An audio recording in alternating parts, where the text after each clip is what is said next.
Di dalam saluran pembuangan yang bau, terdengar suara gemuruh keras dari arah pintu masuk markas. Para anak buah penguasa kota langsung terpental kaget, kebingungan menyelimuti wajah mereka. Suara ledakan itu terdengar seperti berasal dari dalam. Salah satu dari mereka memperhatikan bahwa permukaan air mulai turun drastis dan menebak bahwa mungkin ada sesuatu di bawah tanah yang retak. Si pria gendut jelas tidak senang dengan kejadian itu. Dengan nada marah, dia menyimpulkan bahwa seseorang pasti sudah menyusup lebih dulu dan segera menyuruh anak buahnya untuk mengurusnya. Tapi tidak ada satupun dari mereka yang mendengarkan. Pandangan mereka terpaku ke kejauhan. Salah seorang menunjuk ke seekor kelinci berkata bahwa sudah lama dia tidak makan daging kelinci. Yang lain menyetujui tapi menambahkan bahwa kelinci itu terlihat aneh. Wajahnya menyeringai dengan cara yang menyeramkan. Sama sekali tidak terlihat imut. Kelinci itu tampaknya tak suka dengan komentar mereka. Ia mengeluarkan suara melengking menjijikkan, diikuti dengan semburan tentakel yang keluar dari tubuhnya. Para pria itu membeku ketakutan. Mata mereka terbelalak ngeri. Tentakel-tentakel itu langsung menancap ke tubuh mereka. Tak butuh waktu lama sampai wajah si pria gendut berubah menyeramkan menyamai ekspresi kelinci itu. Sementara itu, Suchan masih terlibat dalam pertarungan sengit melawan monster anjing. Pukulannya keras dan cepat, tapi semua berhasil diblokir dengan mudah. Monster itu bisa menandingi kekuatannya, bahkan bisa menembakkan sinar laser yang sangat kuat. Suchan berusaha menghindar sebaik mungkin. Tubuh monster itu keras seperti baja, mengingatkannya pada Zhang Jiangsu, orang tingkat 2 yang pernah keluar dari ledakan tanpa satu gores pun. Suchan tahu dirinya belum sampai ke level itu. Tangannya sudah lebam, tapi monster itu tidak memberi celah. Serangannya terus datang. Dalam hati, Suchan menyadari bahwa meski monster itu kuat, bukan berarti tak terkalahkan. Masalah sebenarnya ada pada akar aneh yang mencuat dari dalam kepalanya. Dia harus menghancurkan itu dulu, namun sebelum sempat bergerak, monster itu membelit tubuhnya dengan lebih banyak tentakel, lalu menembakkan energi berwarna merah muda ke arahnya. Untungnya, Suchan berhasil menggunakan kemampuan teleportasi tepat waktu untuk menghindar. Saat itulah ia mendengar suara lain. Seekor kucing, ya kucing itu lagi. Datang sambil berjalan perlahan, tubuhnya bersinar seperti sedang dipenuhi kekuatan. Ia menggeram mendekati dengan tatapan serius. Suchan terkejut melihatnya di sana dan memperingatkan agar tidak mendekat karena situasi sedang gawat. Tapi kucing itu tetap melangkah maju, tampak sangat fokus. Suchan bertanya-tanya apakah kucing itu juga makhluk hasil mutasi. Tak jauh dari situ, Bang sedang mengais reruntuhan yang ditinggalkan monster. Dengan suara panik, ia terus memanggil nama Xiaong. Sesaat kemudian, terdengar suara Xiaopang dari bawah bongkahan batu. Xiaopang bilang ia berhasil menghindar tepat waktu dan nyaris tertimpa puing. Bang langsung bergerak cepat memindahkan batu-batu besar berniat menyelamatkannya. Namun tiba-tiba suara tawa aneh menggema. Bang berteriak menantang siapapun itu untuk menunjukkan diri. Dari balik bayangan, para anak buah penguasa kota muncul menyeringai dengan wajah yang kini tampak terdistorsi. Bang terpaku. Ia sadar merekalah yang membuka gerbang itu, tapi ada yang sangat tidak beres dengan tampilan mereka. Salah satunya, pria dengan wajah seperti babi, menatapnya dengan pandangan menjijikkan. Bang langsung tahu, mereka bukan lagi manusia normal. Di sisi lain, kucing itu mengeluarkan raungan nyaring. Kukunya memanjang, matanya bersinar tajam, menunjukkan amarah luar biasa karena telah disebut sebagai anak kucing. Suchan yang sedikit gugup bertanya-tanya apakah kucing itu baru saja tumbuh lebih besar. Tapi kucing itu tidak tertarik padanya. Targetnya jelas, monster anjing. Suchan hanya bisa memperhatikan, merasa kucing dan anjing memang tidak pernah akur. Jelas sekali, kedua makhluk itu saling membenci. Suchan maju satu langkah lalu menebak bahwa kemungkinan kucing itulah yang menggunakan inti energi untuk membawa mereka ke tempat ini. Ia memasang wajah serius dan menyarankan agar mereka bekerja sama. Kucing itu tampak ragu tapi merasakan kekuatan Suchan. Saat Suchan melompat ke punggungnya, kucing itu tidak menolak. Mereka akan bertarung sebagai tim. Namun kini ketika Suchan duduk di atas punggung kucing raksasa itu, ekspresinya jelas tidak senang. Ia berusaha mengibaskan tubuhnya untuk menjatuhkan Suchan, tapi Suchan berpegangan erat. Dengan wajah serius mereka berdua melesat langsung menuju monster anjing. Meski si kucing tampak tidak suka dijadikan tunggangan, ini bukan saatnya untuk bertengkar. Monster itu menyerang lebih dulu, tapi kucing itu melawan balik dengan cakarnya. Suchan mengamati setiap gerakan. Sayangnya, cakaran kucing itu hanya meninggalkan gorsan ringan. Tidak cukup untuk melukai. Suchan menepuk punggung kucing, menyuruhnya untuk bergerak cepat dan mengalihkan perhatian pada akar-akar aneh itu. Ia sendiri akan mengurus sisanya, meski ogah-ogahan kucing itu tetap mengikuti. Saat monster kembali menyerang, gelombang kejutnya menghantam dinding dan membuat air mulai mengalir deras masuk. Kucing itu bergerak lincah, memutari monster, mencabik akar-akar dengan presisi. Suchan memanfaatkan kesempatan melompat dari punggung kucing dan menghantam wajah monster dengan tinju kuat, membuatnya terlempar. Kucing itu yang tampak terkesan mulai bertarung lebih serius. Monster itu pun mengamuk, ia menyerang dan menembakkan energi ke segala arah, tapi kucing terlalu cepat. Dalam hitungan detik, tubuh monster penuh luka. Akhirnya makhluk itu ambruk ke tanah. Inti energinya keluar, bergulir dari sisa tubuhnya. Kucing itu langsung mengunci pandangan pada inti itu dan bersiap melompat. Tapi Suchan lebih cepat. Ia merebut inti itu dan langsung menelannya tanpa ragu. Kucing itu mengeong kesal, tapi Suchan tidak peduli. Sementara itu, air terus naik. Suchan melihat sekeliling dan menyadari tempat ini akan segera terendam. Tiba-tiba terdengar suara meong panik.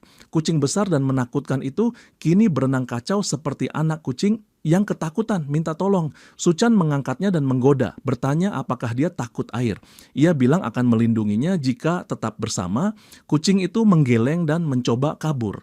Tapi Suchan melemparkannya kembali ke air dan seketika kucing itu panik naik lagi ke tubuhnya, mengeong seperti menyesal. Kali ini kucing itu setuju tanpa pikir panjang.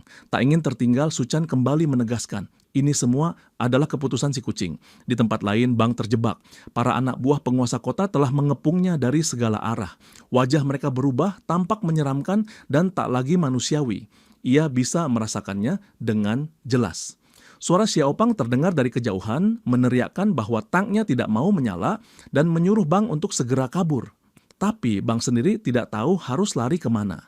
Lagi pula, ia tidak berniat meninggalkan pertarungan begitu saja. Di kejauhan, matanya menangkap sosok seekor kelinci. Tapi itu jelas bukan kelinci biasa. Giginya tajam, senyumannya mengerikan. Bentuk aslinya segera muncul, gumpalan akar yang menyerap energi dari tubuh anak buah penguasa kota dan menggunakannya seperti boneka. Sebelum Bang sempat bereaksi, akar-akar itu menyergap dari belakang. Xiaopang berteriak memperingatkan. Akar-akar itu mencabik pakaiannya dan mulai membelit tubuhnya. Kelinci monster itu melompat, siap menggigit. Bang sudah pasrah, merasa ini mungkin akhir baginya. Tapi tepat saat itu, suara gemuruh tang menggelegar dan mesin baja itu menghantam kelinci, menghempaskannya ke jauh. Xiaopang mengamuk. Ia berteriak marah karena monster itu telah menyentuh Bang. Tang itu menembakkan meriam berkali-kali, menerangi langit malam dengan ledakan bertubi-tubi. Tubuh kelinci monster itu hancur, berkeping-keping dihajar dentuman. Bang hanya bisa berdiri terpaku, tak percaya dengan apa yang baru saja terjadi. Xiaopang menyandarkan tubuh ke kursinya, kelelahan tapi lega. Ia mengira semuanya sudah selesai. Tapi ia tak menyadari bahwa inti energi monster kini melayang lurus ke arahnya. Inti itu melesat dan masuk langsung ke dalam mulutnya. Ia tampak terkejut. Matanya mulai bersinar, menyerap energi itu. Bang berlari mendekat, cemas dan bertanya apakah dia baik-baik saja. Xiaopang menjawab bahwa dia baik-baik saja, tapi tangannya memegangi perut, mengeluh merasa aneh. Suchan datang bersama si kucing dan bertanya apakah dia benar-benar memakan inti itu. Bang menatapnya seperti orang gila. Xiaopang bertanya kenapa dia tidak merasakan kekuatan apapun. Ia mulai curiga mungkin ada semacam trik khusus. Suchan hanya bilang satu-satunya cara untuk mengetahuinya adalah dengan bertarung. Tapi sebelum itu mereka harus pergi dari sana. Saat itu mata Suchan melirik ke arah pakaian Bang yang robek. Bang langsung bilang kalau itu ulah monster tadi. Pandangan Bang kemudian tertuju ke arah kucing di pelukannya. Dengan heran ia bertanya, kenapa Suchan bisa-bisanya membawa kucing di tengah kiamat seperti ini? Suchan mengangkat kucing itu dan dengan enteng mengatakan bahwa sekarang kucing ini bersamanya. Adegan berpindah ke kota. Burung gagak hitam berterbangan di langit, seorang gadis tergantung dari tiang lampu. Tak jauh dari situ, sekelompok pria dari klan Dao mengganggu seorang gadis lain. Gadis itu menangis memohon agar dilepaskan. Salah satu pria berkata bahwa makin gadis itu memohon, makin menyenangkan baginya. Lebih banyak anggota klan Dao berdatangan. Mereka tertawa, menyeringai, melontarkan komentar menjijikkan. Mereka menyeret gadis itu pergi. Gadis itu terus memohon agar tidak dibunuh.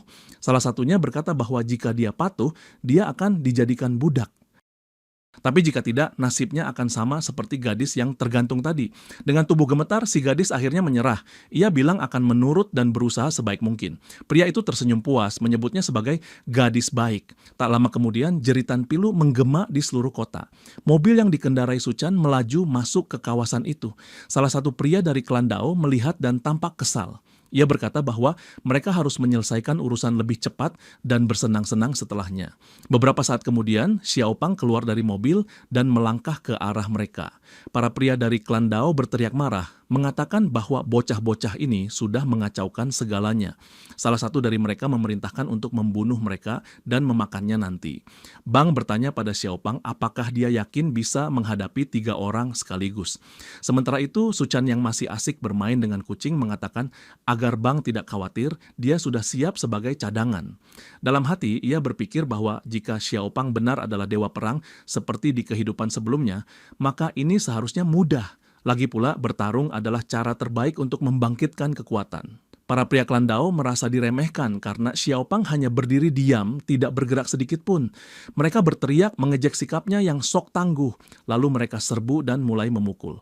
Bang panik dan yakin Xiao Pang akan terbunuh, tapi Suchan santai saja. Ia tahu Xiao Pang sedang belajar menggunakan kekuatannya. Salah satu pria klan Dao kaget karena pukulannya tidak berdampak. Xiao Pang mulai bersinar dan mengatakan bahwa ia sedang menyerap energi mereka. Mereka tidak percaya dan terus menghajar. Tapi saat itu mata Xiao Pang bersinar semakin terang. Ia berteriak bahwa ini bukan sekadar menyerap, ia mencuri. Cahaya biru menyelimuti tubuhnya, menghisap kekuatan dari tubuh lawan. Para pria klan Dao berteriak panik, merasa kekuatan mereka sedang terkuras habis. Suchan mengamati, kagum dalam diam. Xiao Pang sekarang seperti lubang hitam. Ia menyedot segalanya di sekitarnya. Kini Suchan yakin Xiao Pang bukan orang biasa. Tiba-tiba sebuah kapak raksasa terbang dari udara dan menebas kepala ketiga pria klan Dao sekaligus. Xiao Pang berdiri membatu. Kapten Sun muncul bersama 500 prajurit. Ia bilang dirinya datang tepat waktu. Kalau tidak, Xiao Pang mungkin sudah jadi santapan mereka. Lalu tanpa basa-basi, ia langsung meminta makanan sebagai ucapan terima kasih. Xiao Pang bingung, tapi Suchan menyuruhnya masuk ke mobil. Suchan lalu berjalan mendekat dan menyerahkan makanan ke Kapten Sun, bilang bahwa hanya itu yang mereka punya. Sun membuka bungkusan, melihat isinya, dan langsung emosi. Isinya hanyalah makanan anjing. Ia berteriak, tapi Suchan sudah tancap gas sambil meneriakkan agar Sun menikmati makanannya. Salah satu prajurit Sun bertanya kenapa tadi tidak membunuh Xiao Pang saat ada kesempatan. Sun hanya menjawab bahwa kapaknya bergerak sendiri. Dengan wajah kesal, ia berkata bahwa jenderal mereka sekarang lebih percaya pada orang luar daripada prajuritnya sendiri. Seorang prajurit lain berkomentar bahwa kini setelah Xiao Pang memiliki kekuatan, mereka semua akan tersingkir dari sorotan. Kapten Sun menggeram, jika sang jenderal tak lagi mempercayainya, maka ia akan membuat langkah sendiri. Di dalam mobil, Suchan menoleh dan bertanya apakah Kapten Sun punya masalah dengannya. Xiao Pang hanya menjawab santai, tidak, memang dari dulu dia seperti itu. Dalam hati, Suchan hanya bisa berpikir bahwa Xiao Pang bahkan tidak mampu melindungi diri dari orang satu timnya sendiri. Kalau tadi dia tidak turun tangan, mungkin Xiao Pang sudah tamat. Itu membuat Suchan curiga. Kapten Sun kemungkinan besar sedang menyusun rencana sendiri. Ia menduga pria itu sedang membentuk pasukan pribadi di dalam markas. Kalau memang begitu, maka ia sendiri yang akan mengurusnya. Sementara itu di lokasi pembangunan markas baru, para pekerja bersorak-sorai saat Yunyun membantu membangun dinding. Gerakannya cepat, efisien, dan seolah semua itu bukan masalah besar baginya. Salah satu pekerja berkomentar bahwa semua jadi jauh lebih cepat sejak Yunyun ikut membantu.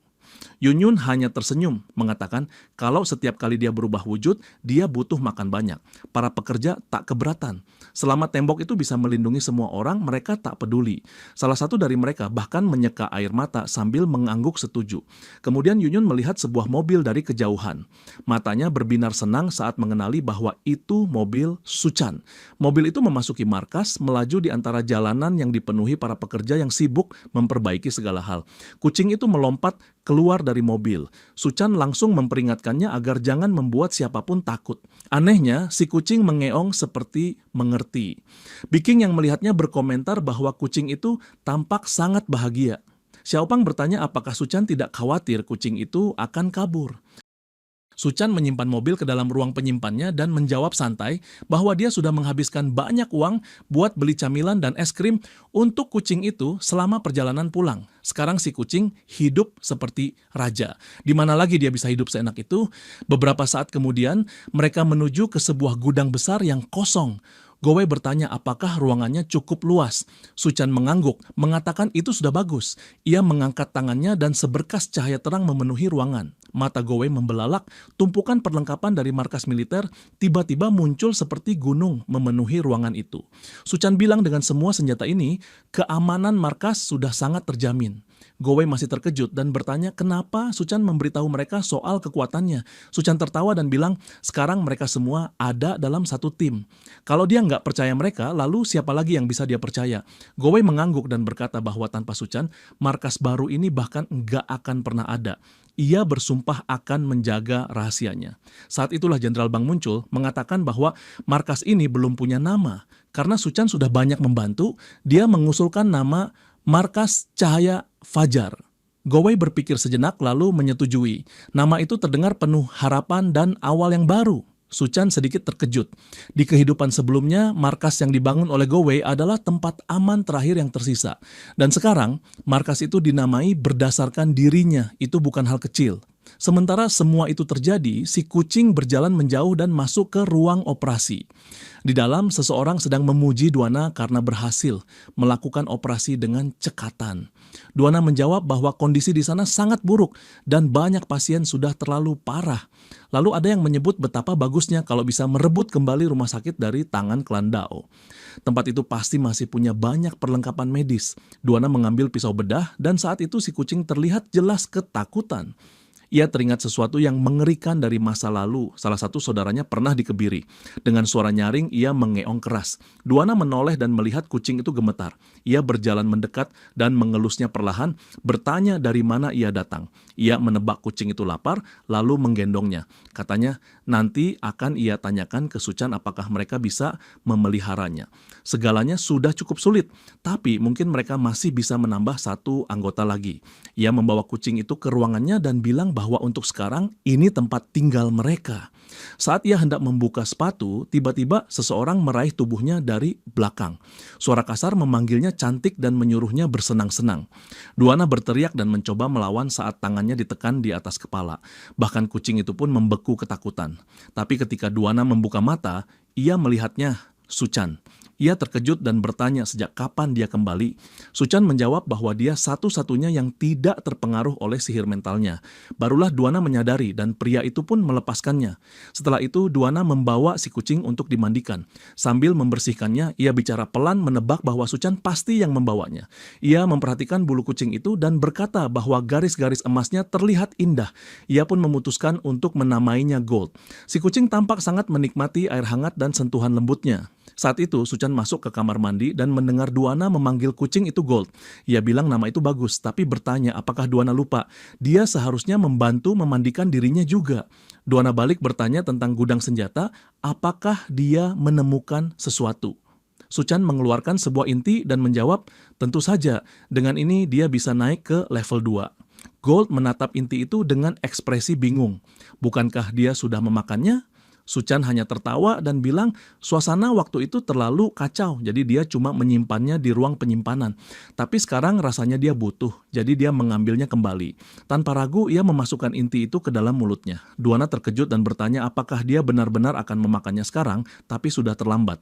Tubuh Suchan mulai berubah. Kulitnya menggelap, urat-urat merah menyembul, dan energi kuat mulai memancar dari tubuhnya. Duana terkesiap dan mengatakan, ini pasti level 2. Seluruh kamar mandi mulai bergetar karena kekuatan itu. Ia berteriak agar Suchan berhenti karena tubuhnya tidak kuat lagi. Tapi Suchan tetap meneruskan. Di luar, Yunyun masih sibuk membantu pembangunan dinding. Saat mendengar suara aneh dari arah kamar mandi, Gold tidak peduli sama sekali dan tetap mengheong pelan, menikmati suasana. Yunyun mengerutkan dahi dan berjalan mendekat. Ia mengintip dan melihat Suchan sedang memeluk Duana erat di dalam bak mandi. Ia langsung berteriak menuntut kenapa Suchan tidak mencarinya lebih dulu.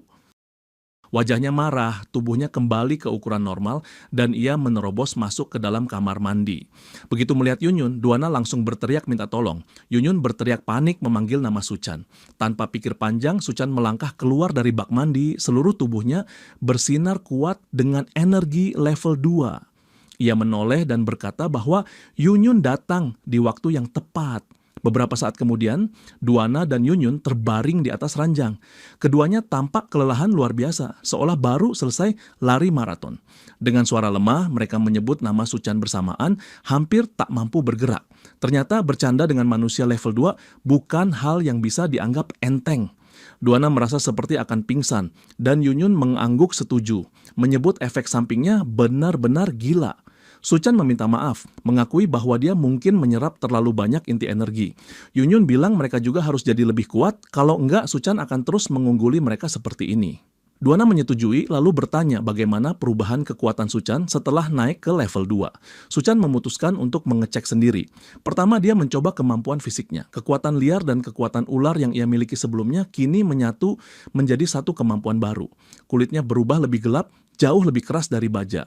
Energi aneh mengalir di seluruh tubuhnya, menyerupai semacam pelindung medan energi. Ia penasaran apakah bisa menggunakannya untuk menyerang. Ia mengangkat tangan ke arah kedua gadis, dan tiba-tiba tubuh mereka terpental jauh bersama selimut yang menutupi mereka.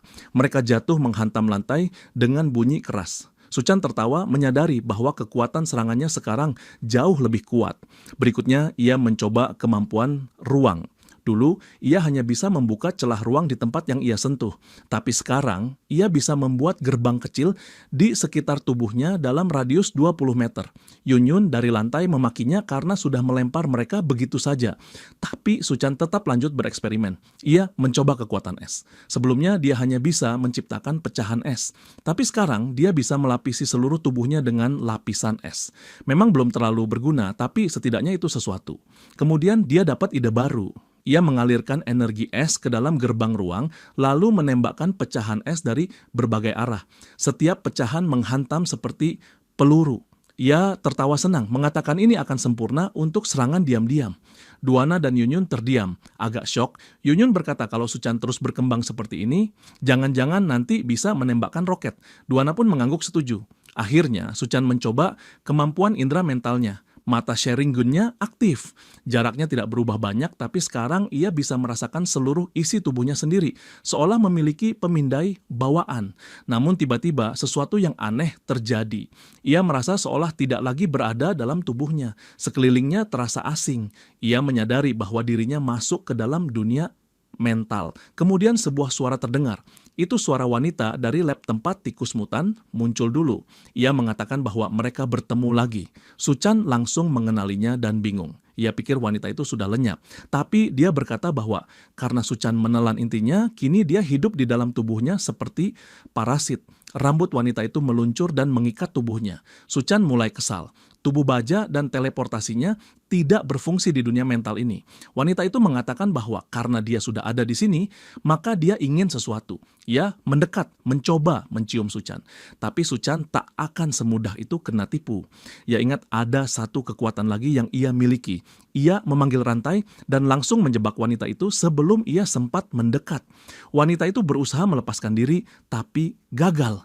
Suchan berkata langsung bahwa dia tak mempercayainya. Wanita itu bilang bahwa dia tidak bisa dibunuh di sini karena tubuh aslinya sudah menyatu dengan tubuh Suchan. Suchan menjawab dingin kalau begitu dia bisa tinggal terkurung di situ selamanya. Wanita itu tidak menyerah. Rambutnya muncul dari tanah dan melilit seluruh tubuh Suchan seperti jaring raksasa. Suchan berusaha melawan, tapi tubuhnya terbungkus rapat seperti mumi gendut.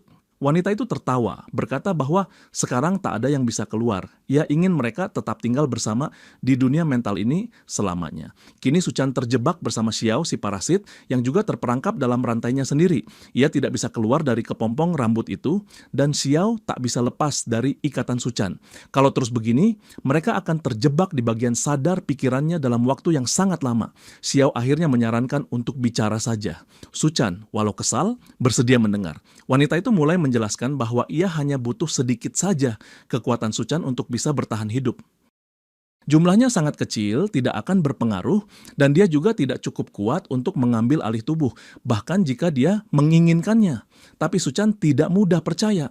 Ia langsung bertanya bagaimana wanita itu berencana meninggalkan tubuhnya.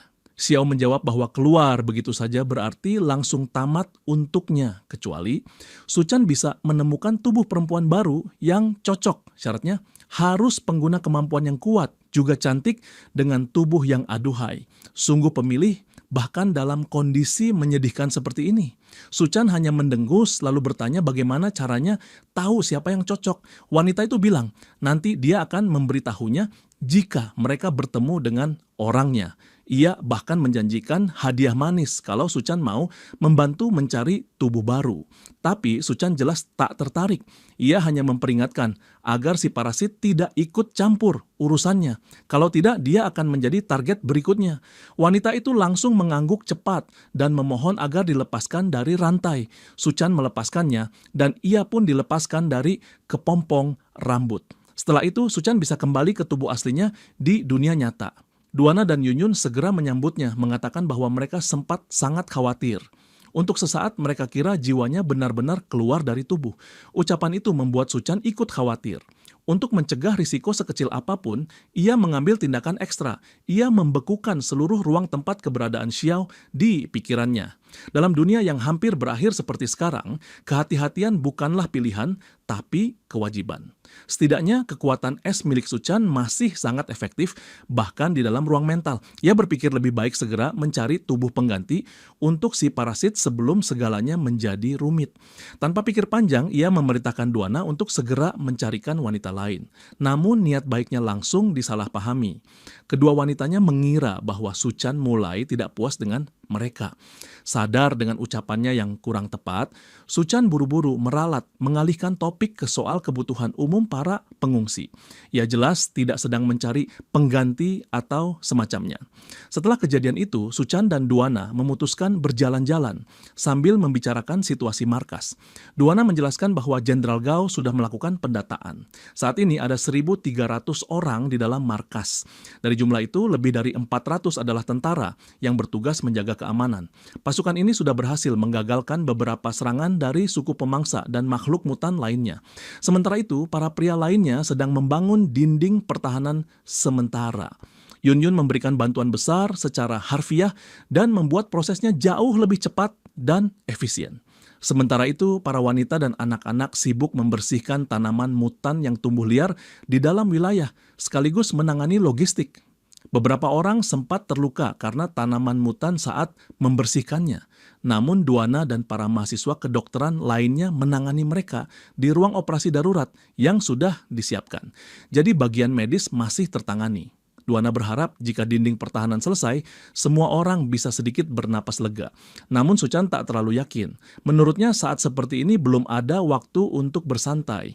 Meski kebutuhan logistik dan keamanan sementara sudah tercukupi, mereka masih perlu merebut rumah sakit yang saat ini dikuasai oleh suku pemangsa untuk memperoleh sumber daya medis. Masalah ini sedang dibahas dalam rapat. Jenderal Gao membuka diskusi untuk mencari strategi terbaik agar misi ini bisa berhasil. Saudara Kapten B bersiap mengusulkan nama Kapten Sun karena dia memang petarung terbaik mereka dan memiliki tim paling solid. Tapi sebelum sempat bicara, Sun memotongnya dan malah bertanya keberadaan Suchan. Nada bicaranya tajam, menyindir bahwa Suchan munafik, menyuruh orang membangun markas baru, tapi tak pernah muncul dalam rapat penting seperti ini. Jenderal Gao segera menegur Sun agar menjaga ucapannya. Faktanya, tanpa Suchan, markas ini tidak akan pernah berdiri dan Sun sendiri tak akan punya tempat untuk bicara omong kosong seperti sekarang. Gao menganggap Sun terlalu pendek pikiran. Di masa lalu, Suchan dengan sukarela menyerahkan kendali kepadanya. Dia memang tidak tertarik memimpin, tapi cukup percaya pada Gao untuk mempercayakan semuanya. Namun Suchan juga memperingatkan, bahkan dengan perlindungan markas, jika tidak waspada, semuanya bisa hancur seketika. Gao mengerti risikonya dan tetap menerima tanggung jawab itu. Ia tahu sosok kuat seperti Suchan tidak akan pernah berhenti mengejar kekuatan lebih besar. Memimpin markas hanya akan memperlambat langkahnya. Kembali ke saat ini, Gao menenangkan semua orang dan memastikan bahwa Suchan pasti akan turun tangan jika dibutuhkan. Tapi Sun berkeras. Musuh kali ini sangat kuat. Ia tidak sanggup menanggung tanggung jawab jika ada korban jiwa. Ucapannya jelas menegaskan akan ada korban dalam misi ini. Akhirnya, Gao memutuskan untuk mengirim Lu Xiaofang sebagai bala bantuan. Ia juga berjanji akan meminta bantuan Su Chan untuk memastikan kemenangan mutlak. Sun pun setuju dan segera meninggalkan rapat untuk mempersiapkan misi. Dalam perjalanan, anak buah Sun bertanya kenapa mereka masih patuh pada perintah, padahal mereka sudah merencanakan untuk merebut kendali markas. Sun menjawab bahwa dia memang khawatir terhadap Su Chan dan Xiaopang. Mereka berdua pengguna kekuatan, tapi misi ini justru menjadi kesempatan sempurna untuk menyingkirkan mereka berdua, cepat, bersih, tanpa kecurigaan. Setelah itu, merebut kendali akan jauh lebih mudah. Sementara itu, di ruang rapat, saudara Kapten B berbisik pada Gao, mengatakan bahwa semua ini berjalan persis seperti yang diprediksi Su Chan. Gao hanya bisa berharap bahwa Sun tidak melakukan sesuatu yang bodoh. Ia lalu menanyakan kabar kota dan proses pengintaian. Ternyata, ia sudah mengirim tim lapangan ke sana. Su Chan sebelumnya sudah memberitahu mereka tentang sesuatu yang besar sedang terjadi di Hisiti, salah satu zona pengungsian lainnya. Tim pengintai yang dikirim ke sana bukan sembarangan. Mereka adalah teman lama, Su Chan, Meya Puyuan, dan Tianu yang kini sedang bersembunyi. Meya tidak bisa menyembunyikan rasa iri terhadap kekuatan Su Chan yang berkembang pesat. Ia bertanya pada rekannya apakah mereka bisa minta inti kristal dari Su Chan. Tianu langsung menolak. Menurutnya mereka seharusnya sudah cukup bersyukur karena Su Chan pernah mempertaruhkan nyawanya demi menyelamatkan mereka. Selain itu, kekuatan sejati harus datang dari dalam diri sendiri. Meya mengerti, tapi mereka sudah bertarung melawan monster dan zombie tanpa hasil. Itu benar-benar membuat frustrasi. Sambil terus mengeluh, ia dihentikan oleh Tianu. Telinganya menangkap langkah kaki mendekat, tapi bukan menuju mereka langsung, melainkan menuju gerbang kota. Dua pria dengan wajah bodoh datang membawa beberapa perempuan sebagai barang untuk sang penguasa kota. Di antara para wanita itu, ada sosok yang tak asing, Jier, si psikopat masokis dari Biro Evolusi Federal. Setelah diperiksa sebentar, para penjaga membawa mereka masuk ke kota untuk bertemu sang penguasa. Dua pria pengantar itu sudah bisa mencium aroma kekayaan yang akan mereka raih. Wajah mereka penuh antusiasme. Saat mereka akhirnya bertemu dengan sang penguasa kota, pria itu tampak puas melihat barang yang mereka bawa. Penguasa kota menjanjikan akan menyelamatkan siapapun dari para wanita itu yang mampu memberinya seorang anak laki-laki. Para gadis ketakutan dan memohon nyawa mereka diselamatkan. Tapi pria itu tak menggubris. Baginya, mereka bukan lebih dari alat pembuat anak tanpa hak untuk meminta belas kasihan. Ia mengucapkan kata-kata itu sambil mencengkeram leher salah satu gadis dan menyeretnya secara kasar di depan umum. Namun sebelum semua semakin memburuk, seseorang datang melapor tentang rencana kelompok Su Chan untuk menyerbu rumah sakit. Kemarahan meledak. Sang penguasa kota langsung memerintahkan seluruh pasukannya bersiap. Baginya, yang penting hanyalah satu, Su Chan harus mati. Tapi informan itu menambahkan bahwa pasukan mereka sudah terlalu lama kelaparan dan tak punya tenaga untuk bertarung. Salah satu opsi yang tersisa adalah memaksa semua orang berubah menjadi pemangsa, tapi prosesnya lama. Selama percakapan itu, sang penguasa kota masih terus melakukan kekejamannya tanpa berhenti. Saat itu seorang wanita dari barisan para budak perempuan akhirnya bicara, si psikopat masokis dari Biro Evolusi Federal, Jier. Sang penguasa menoleh mendengarnya, memberi perhatian penuh sambil tetap menunjukkan kebengisannya. Di sisi lain, dua pria yang sebelumnya membawa para budak ini dikubur hidup-hidup sampai hanya kepala mereka yang terlihat. Wajah mereka bingung memohon pada atasan mereka untuk menjelaskan apa yang sedang terjadi. Namun jawaban yang mereka dapat sangat mencengangkan. Penguasa kota hanya berkata bahwa wanita tadi ingin membantunya membangun pasukan pemangsa dengan cepat. Tapi untuk itu, dia butuh kepala mereka sebagai bahan ramuan. Kedua pria itu langsung panik dan membantah, menyebut wanita itu hanya ingin balas dendam karena mereka pernah menjualnya sebagai budak. Penguasa kota mengakui bahwa bisa saja itu benar, tapi satu-satunya cara untuk memastikan adalah mencobanya sendiri. Dalam satu ayunan brutal, pemukul berujung paku miliknya menebas leher keduanya sekaligus. Kepala mereka terlempar ke kolam darah bergabung dengan tubuh manusia lain yang dilemparkan ke sana hidup-hidup. Jier kemudian menuangkan serum generasi kedua yang tidak stabil ke dalam kolam itu, mempercepat proses evolusi para calon pemangsa. Beberapa manusia lagi diseret paksa dan dicemplungkan ke dalam kolam, tubuh mereka ditenggelamkan hingga tak bergerak. Jier dengan senyum gila di wajahnya mengatakan bahwa mereka seharusnya merasa terhormat. Hanya mereka yang terpilih yang layak masuk ke kolam darah. Hanya yang terkuat yang pantas melayani sang penguasa. Dalam benaknya dendam terhadap Su Chan masih membara. Baginya, kehancuran markas evolusi adalah sumber dari semua penderitaan yang ia alami, penangkapan, perbudakan, dan rasa sakit yang tak berkesudahan. Ia bersumpah akan membalas semuanya. Tak lama kemudian, kelompok pertama pemangsa hasil olahan muncul dari kolam darah. Para pengintai yang mengintip dari balik dinding kota Nyaris tak bisa mempercayai apa yang mereka lihat. Mereka baru saja menyadari bahwa penguasa kota berniat mengubah seluruh penduduk lebih dari 2.000 jiwa menjadi pasukan pemangsa. Informasi ini harus segera dibawa kembali ke markas. Kalau tidak, mereka semua akan tamat. Namun sebelum sempat bergerak, sekelompok pemangsa muncul dari belakang. Rupanya para pengintai sudah terlihat sejak tadi. Situasi menjadi sangat genting. Tenue langsung membuat keputusan. Ia akan bertahan dan menahan para pemangsa, sementara rekannya harus kabur dan membawa informasi ini pulang. Tapi para pemangsa justru menganggap keduanya santapan lezat. Semakin banyak, semakin meriah. Di sisi lain, di markas, Sia Muda berlari menyambut Su Chan dan bertanya kabar. Dengan nada bercanda, ia bilang tidak ada yang berani mengganggu wanita milik Su Chan. Tak lama, Jenderal Gao datang dan menjelaskan situasi operasi rumah sakit. Ia mengatakan bahwa beban ini mungkin terlalu berat untuk ditangani oleh Sun dan pasukannya dan meminta bantuan Su Chan secara langsung. Su Chan mengangguk santai tanpa protes sedikit pun. Namun permintaan Gao belum selesai. Ia memohon agar Su Chan tidak mengambil semua persediaan medis di rumah sakit, setidaknya biarkan sebagian untuk markas. Su Chan dengan ringan menjawab bahwa ia hanya akan mengambil secukupnya. Toh, ia tidak butuh banyak. Kemudian Gao memperkenalkannya pada para pengguna kemampuan lain di markas termasuk saudara Kapten B. Selama operasi ini, mereka semua akan berada di bawah komando Su Chan. Namun, perintah pertama dari sang pemimpin baru sangat mengejutkan. Mereka semua harus tetap tinggal di markas dan berjaga. Tugas mereka adalah mengawasi kota dengan seksama, mencatat semua gerakan mencurigakan. Seluruh tim pengguna kemampuan terdiam, syok. Tapi Su Chan punya alasan tersendiri. Ia menduga bahwa kota itu akan mengalami perubahan liar jika ia ikut mendekat. Dan seperti biasa, dugaannya tidak pernah salah. Kembali ke He City, Meya Puyuan dan Tianu masih dikepung para pemangsa yang lapar. Mereka bertahan sebaik mungkin, tapi serangan datang terus-menerus tanpa henti.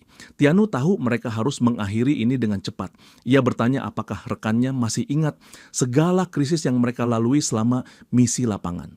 Tentu saja Meya ingat. Ia adalah yang paling berpengalaman. Para pemangsa tampak semakin bosan dengan permainan ini dan bersiap melancarkan serangan mematikan. Tapi tiba-tiba, Tianu mengeluarkan trik terakhirnya, ia menaburkan bubuk jeruk nipis ke mata para pemangsa. Kesempatan pun terbuka. Mereka langsung berlari meninggalkan pertempuran yang hampir saja menjadi akhir hidup mereka. Saat Meo Puyuan dan Tianya merasa mereka akhirnya punya kesempatan melawan para pemangsa, tiba-tiba sebuah tombak menghujam dada Puyuan dari belakang. Tusukan itu sangat dalam, mematikan. Tianya menjerit, namun segalanya sudah terlambat. Penguasa kota muncul entah dari mana dan menyerangnya dari belakang. Dengan santai, pria itu mempertimbangkan apakah akan memakan manusia yang baru ia tangkap itu.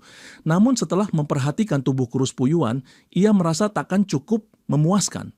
Maka ia melemparkannya ke kerumunan pemangsa, mempersembahkannya sebagai santapan untuk mereka. Tianya mencoba menyelamatkannya, tapi tiba-tiba sebuah makhluk menerjangnya dari belakang, menghempaskan tubuhnya. Puyuan tepat sebelum tubuhnya dicabik, berteriak pada sahabatnya agar kabur secepat mungkin. Dalam hitungan detik, tubuhnya terkoyak dan dimangsa habis di depan mata rekannya yang tak berdaya. Tianya bersumpah akan membalaskan dendam sahabatnya. Dengan luka di tubuh dan hati yang hancur, ia memanfaatkan kekacauan untuk melompat ke sungai di dekat sana. Para pemangsa berusaha menghalanginya dengan melemparkan tombak, tapi Tianya berhasil lolos dan menghilang di arus sungai. Para pemangsa murka, mereka sangat kelaparan dan yang mereka inginkan hanyalah daging manusia. Penguasa kota pun memerintahkan mereka untuk merebut markas Cahaya Fajar, tempat yang dipenuhi manusia dan cocok dijadikan mangsa. Perintah itu membuat para pemangsa langsung bergerak penuh semangat siap menerkam siapapun yang ada di sana. Sambil menatap ke arah markas, penguasa kota berteriak menyebut nama musuh bebuyutannya. Su Chan. Ia akan membawa pasukan pemangsa langsung ke jantung markas. Di saat yang sama, di dalam rumah sakit kota yang menjadi target serangan Su Chan, seorang wanita sedang menjerit kesakitan. Tanpa bantuan medis, ia melahirkan bayi pemangsa. Ayah dari makhluk mengerikan itu tak lain adalah Fan Pangzi, pemimpin suku pemangsa di rumah sakit tersebut. Dulunya, ia hanyalah pasien gangguan jiwa yang dirawat karena obsesi gilanya terhadap kehamilan. Ia menjadi orang pertama yang mengalami mutasi.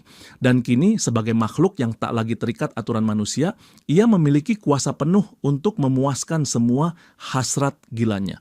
Wanita yang baru melahirkan itu hanya bisa gemetar, berusaha mencari cara untuk melarikan diri. Tapi monster itu sudah siap untuk mengulangi kebrutalannya. Ia berjanji akan mengisinya lagi dengan anak-anak, menegaskan betapa rusaknya pikirannya. Namun sebelum ia sempat melanjutkan kekejamannya, pasukan dari Markas Cahaya Fajar melancarkan serangan. Serangan pertama dipimpin oleh Sun dan pasukannya menghantam para pemangsa kecil di gerbang rumah sakit dengan senapan api. Setelah itu, Sun memerintahkan para pengguna kemampuan termasuk Suchan untuk memimpin penyerbuan ke dalam. Lushon mempertanyakan perintah itu karena jumlah mereka sangat sedikit. Sun menjawab bahwa meskipun dia punya banyak pasukan, mereka hanya manusia biasa dengan senjata api seadanya. Sudah seharusnya para pengguna kemampuan yang bertempur di garis depan. Suchan langsung membaca niat tersembunyi di balik perintah itu dan menghadapi Sun secara langsung. Tapi si kepala batu itu tetap pada pendiriannya. Akhirnya Suchan setuju, tapi tidak lupa memberi peringatan keras. Siapapun yang mencoba menikamnya dari belakang tidak akan pernah berakhir dengan baik. Dan ia punya cukup bukti untuk membuktikannya. Ia segera memerintahkan timnya untuk bergerak.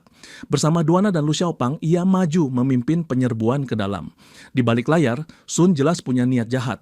Ia berencana membiarkan para pengguna kemampuan menghabiskan tenaga lebih dulu, lalu menyerang mereka dengan 100 senjata api. Salah satu anak buah Sun menyarankan agar wanita bernama Duana tidak dibunuh. Sayang kalau wanita secantik itu harus ikut lenyap. Sun mengangguk setuju. Ia memerintahkan anak buahnya untuk menyisakannya ketika waktunya tiba, namun tiba-tiba mereka menyadari sesuatu. Suchan dan timnya menghilang tanpa jejak. Sun langsung memerintahkan pencarian. Tanpa mereka sadari, tim Suchan masih berada tepat di depan mata mereka. Duana menjelaskan bahwa ia sedang mengendalikan saraf visual para prajurit biasa agar tidak bisa melihat mereka. Namun ia juga mengakui bahwa Sun sebagai pengguna kemampuan sedikit lebih tahan terhadap pengaruh ini. Suchan pun mengambil alih dan menyiapkan taktik untuk mengatasi masalah itu. Ia memanfaatkan kemampuan ruang level 2 miliknya membuka sejumlah portal di berbagai sudut mengelilingi posisi pasukan Sun.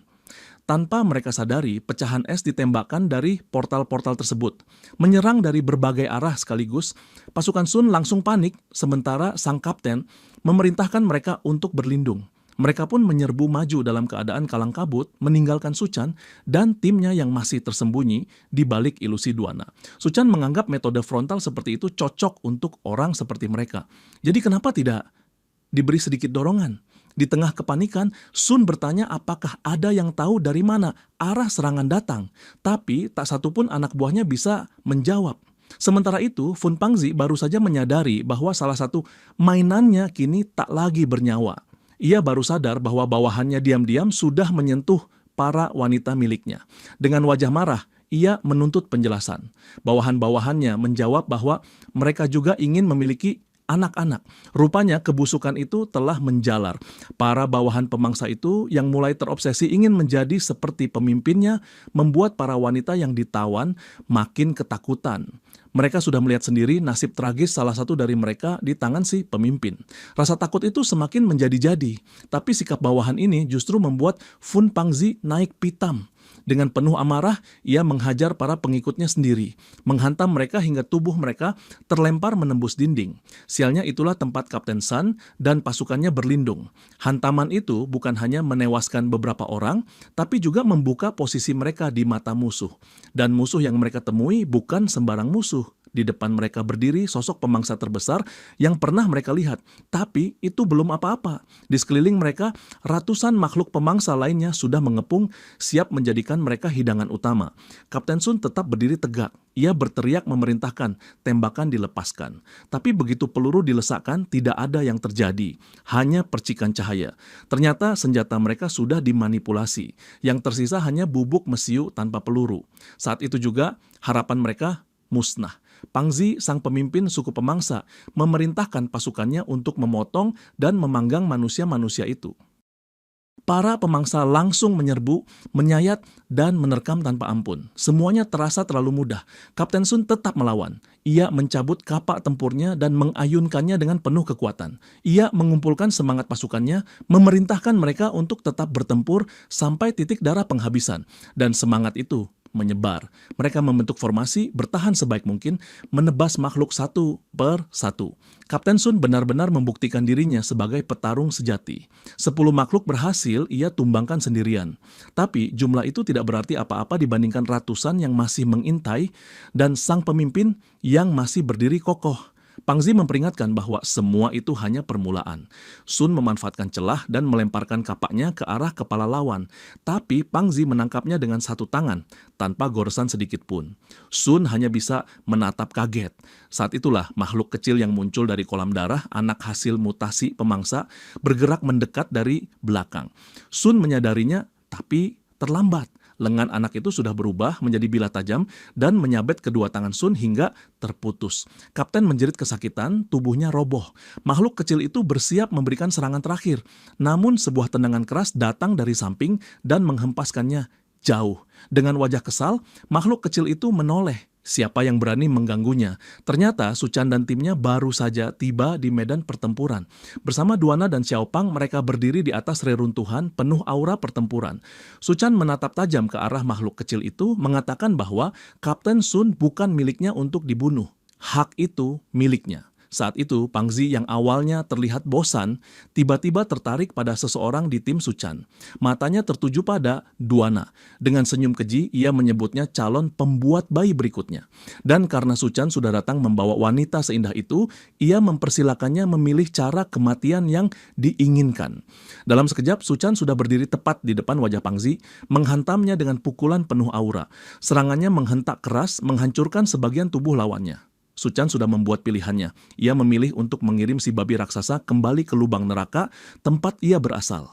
Aura Su Chan meluap. Pertarungan main-main sudah selesai. Sekarang saatnya serius. Pangzi kini sedikit terguncang, menyadari bahwa pria di hadapannya adalah pengguna kemampuan. Tapi bukannya takut, ia malah mengomentari bahwa tubuh Su Chan pasti akan menjadi hidangan yang lezat. Tubuhnya mulai meregenerasi, menyerap serangan barusan. Di sisi lain, anak pemangsa kecil itu heran. Kenapa ayahnya tertarik pada wanita yang terlihat lemah? Tapi karena ayahnya menyukai wanita itu, dia pun memutuskan bahwa Duana sekarang akan menjadi ibunya. Ia menyampaikan keputusannya langsung pada Duana. Wanita itu menatap balik dengan rasa jijik yang tak bisa disembunyikan. Tapi si bocah hanya tertawa. Ia bilang ia tidak berniat memakan Duana untuk saat ini, karena dirinya masih dalam tahap pertumbuhan. Setelah mencicipi daging manusia untuk pertama kalinya, bocah pemangsa itu yang sudah sebesar anak SMP, dengan wajah datar menatap Duana dan menyuruh ibunya memberinya susu. Duana membeku tak percaya. Tidak mungkin. Dalam situasi seperti ini, dia benar-benar mendengar makhluk menjijikkan itu memintanya menyusui. Karena saking muaknya, Duana melompat dan menghantam kepala si bocah dengan tendangan tumit sekeras baja, menghantam wajahnya hingga menancap ke tanah.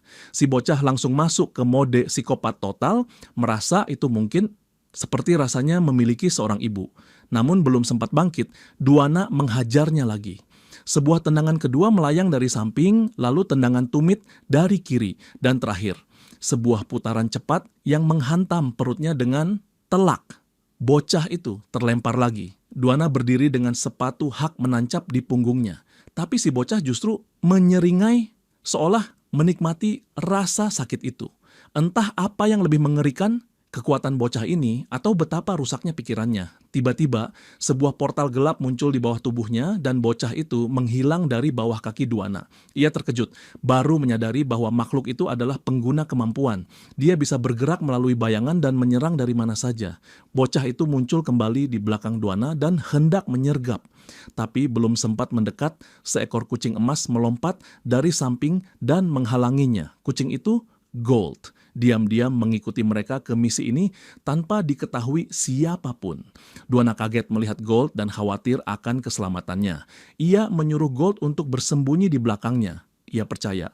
Dengan kemampuan persepsi mentalnya, ia bisa mengunci pergerakan bocah itu dan menembaknya jika perlu.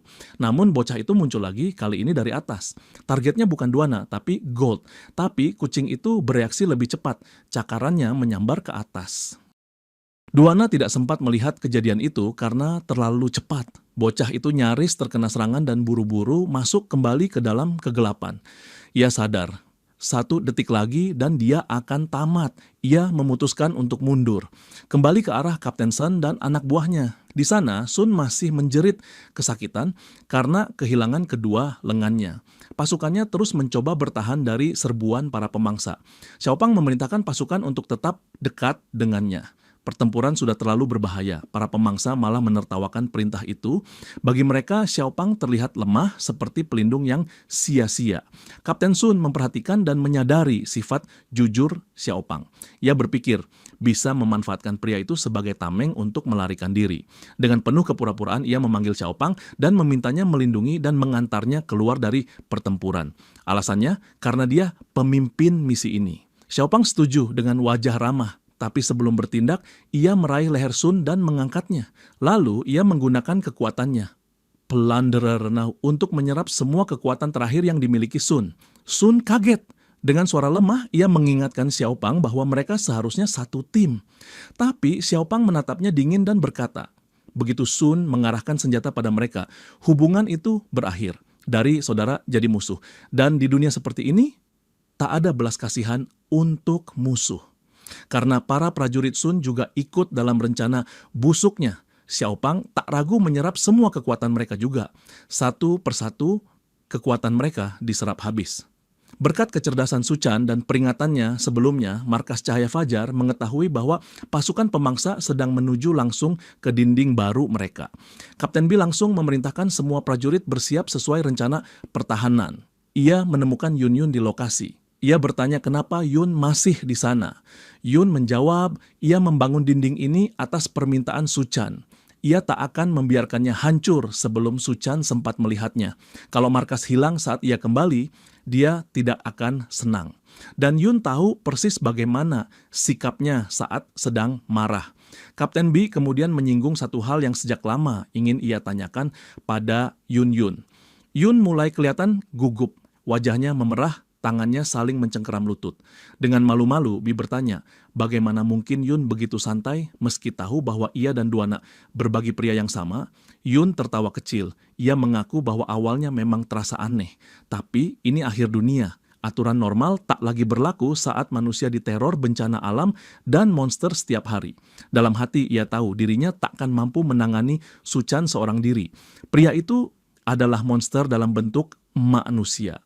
Yun kemudian bertanya pada Kapten B, apakah dia juga menyukai Su Chan? B langsungkan menyangkal, wajahnya makin merah. Tapi Yun santai saja. Ia bilang, wajar kok kalau tertarik pada pria sekuat dan setampan Su Chan. Tak perlu malu. B jadi diam. Seolah mempertimbangkan jawabannya tadi. Tiba-tiba seorang prajurit berseru, pasukan pemangsa sudah terlihat. Jumlahnya sangat banyak. B dan Yun Yun terpaku melihat gelombang hitam monster mendekat. Kapten B segera memerintahkan agar kabar ini disampaikan ke Jenderal Gao dan seluruh warga dievakuasi. Yun Yun mengambil tasnya dan membuka snack, coklat, dan camilan lainnya. Ia bertanya pada B apakah ia benar-benar akan meninggalkan markas. B menjawab bahwa tentu tidak. Tapi evakuasi warga tetap perlu dilakukan. Jaga-jaga jika situasi memburuk. Yun Yun mengangguk, tapi ia menegaskan tembok yang ia bangun untuk Su Chan tidak akan runtuh begitu saja. Kalau Su Chan kembali dan melihat markas ini hilang, ia takkan bisa menahan amarahnya. Dan Yun lebih dari siapapun tahu, ia takkan mampu menghadapi Su Chan yang marah di ranjang. Setelah menghabiskan camilan, yang ternyata jauh lebih banyak dari sekadar coklat batang, Yun Yun merogoh tasnya dan mengeluarkan sebotol cairan hijau berbentuk suntikan. Tanpa ragu, ia menancapkannya ke lengannya sendiri. Itu adalah ramuan peningkat kemampuan. Tanpa menoleh lagi, ia melangkah naik ke atas dinding dan memberi perintah terakhir kepada Kapten B. kumpulkan semua orang yang bisa bertarung dan hadang musuh. Apapun yang terjadi, para pemangsa itu tidak boleh mencapai markas. Dan begitu saja, ia melompat turun dari tembok tanpa sedikit pun keraguan. Kapten B hanya bisa menatap tak percaya.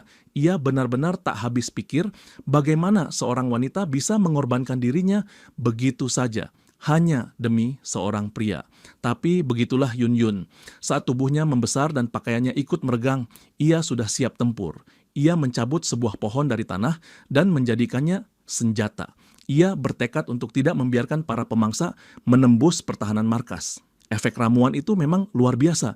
Tubuhnya terus membesar, bahkan melebihi batas normal. Yun hanya bisa berharap pakaiannya tetap bertahan. Tapi ia tidak peduli. Yang penting sekarang adalah menghancurkan semua musuh di hadapannya. Penguasa kota memandang ragu. Ia meremehkan wanita raksasa itu, yakin bahwa satu orang tidak akan cukup untuk menghentikan pasukannya. Maka ia memerintahkan semua pemangsa untuk menyerang, dan mereka melaju serentak. Beberapa mencoba menyelinap lewat bawah, tapi Yun Yun tidak hanya besar, dia juga cepat. Ia mengayunkan pohon besar itu, menyapu seluruh barisan pemangsa dalam satu hantaman.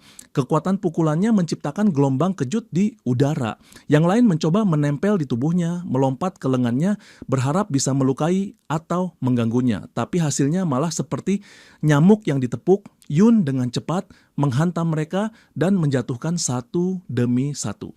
Kapten B yang mengamati dari jauh harus mengakui wanita-wanita milik Suchan semuanya luar biasa. Tapi meski sekuat apapun Yun Yun, jumlah musuh tetap terlalu banyak. Jika dibiarkan, ia pasti akan kelelahan. Apalagi sistem pertahanan markas sudah terganggu. B tak bisa tinggal diam. Ia segera bergerak untuk bertindak. Sementara itu, Yun Yun masih menahan pasukan di garis depan. Para pemangsa yang awalnya meremehkannya kini mulai takut, mereka kehilangan moral. Langkah mereka mulai ragu.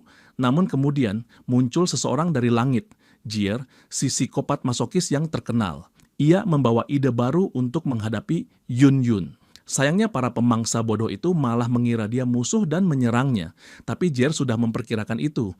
Ia tetap melanjutkan rencananya, menanamkan benih ke tubuh 3 pemangsa yang menyerangnya. Dalam sekejap, benih itu tumbuh menjadi tanaman aneh, mekar di kepala mereka. Para pemangsa kebingungan, tapi Jier tidak. Dulu, ia menemukan bahwa mencampur tanaman mutan dengan darahnya bisa meningkatkan kekuatan secara drastis. Dengan satu harga, nyawa inangnya. Dan sekarang ketiga pemangsa itu berubah. Tubuh mereka membesar, kekuatan mereka meningkat tajam. Mereka kini hampir sebanding dengan Yun Yun. Yun menyadari ancaman baru itu. 3 musuh raksasa kini melaju ke arahnya. Pangzi, sang pemimpin, senang melihat perkembangan ini. Ia memerintahkan seluruh pasukannya untuk maju dan menghancurkan markas. Bunuh semua pria tapi biarkan wanita hidup untuk kebutuhan masa depan. Perintah itu dijalankan penuh semangat. Tapi begitu mereka bergerak, datanglah kejutan. Tembakan meriam dari kejauhan mengguncang tanah. Tank. Banyak tank lengkap dengan amunisi berat bergerak menuju medan tempur.